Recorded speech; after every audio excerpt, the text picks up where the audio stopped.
গাপটি মেরে আছে আওয়ামী লীগের দোসররা। এখনো স্বৈরাচারের আওয়ামী লীগের দোসররা গাপটি মেরে আছে। এই আলমগীর আওয়ামী লীগ যায় এই পয়সা।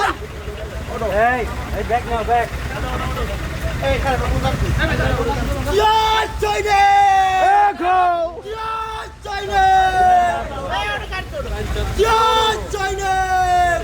থাকতে ভাইয়ের ভয় নাই। তারেক রহমানের ভয় নাই। স্বৈরাচার পুলিশের ঠাঁই নাই। নিরপরাধ তবে আমাকে আজকে গতকালকে পুলিশে হরিয়ানার জায়গায় আমার কোনো ডকুমেন্ট বা কোনো কিছু দেখাতে পারে না।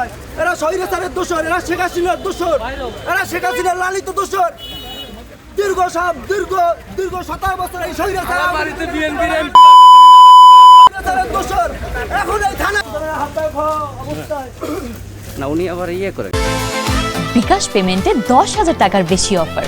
শপিং চলছে তো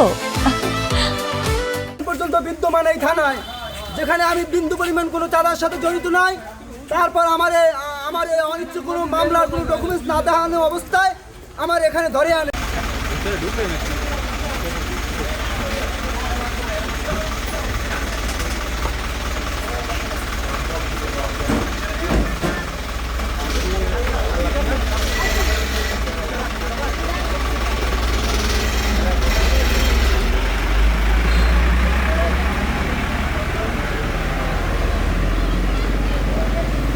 এখানে বালু ফেলাইতেছিলাম, তখন মানে দুদিন আগে বলছিল যে আমাদের চান্দা দিতে হবে।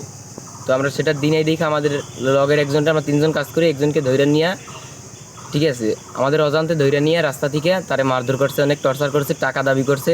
সেটা আমরা দিনেই পরে অবশেষে পুলিশ উদ্ধার করছে তাকে অনেক খোঁজাখুঁজির পর। তাকে অনেক মারধর করছে, হাতুড়ি দিয়ে মারছে, বাঁশ দিয়ে মারছে। সেন্টারিংয়ের বাস আছে না, সেন্টারিংয়ের বাস দিয়ে মারছে। সে তার হাসপাতালে ভর্তি ছিল, সে এখন হাঁটতেও পারে না ঠিকমতো, কষ্ট হইতে আসছে তার। হ্যাঁ, বক্কর তাকে মারছে, আমাদের সাথে সে কাজ করে, তারে মারছে।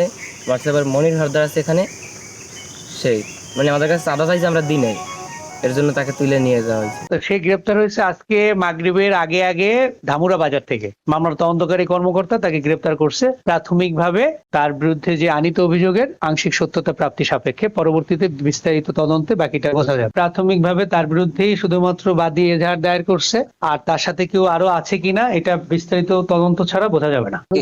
গ্রেপ্তার হয়েছে, কোথা থেকে গ্রেপ্তার হয়েছে ডিটেলস বোধহয় আমি বলছি আপনাকে। কালকে যখন কোর্ট ওপেন থাকবে তখন পাঠাবো। না, এখন পর্যন্ত এটা বলা যাবে না, কারণ হচ্ছে আমরা তাকে আরো জিজ্ঞাসাবাদ করব। সেখানে যদি আমাদের মনে হয় যে তাকে রিমান্ডের মানে যৌক্তিকতা আছে বা যথার্থতা আছে বা তার প্রাপ্ত তথ্য, তার নিকট থেকে প্রাপ্ত তথ্যাদি যাচাই বাছাই শেষে সিদ্ধান্ত নেওয়া যাবে।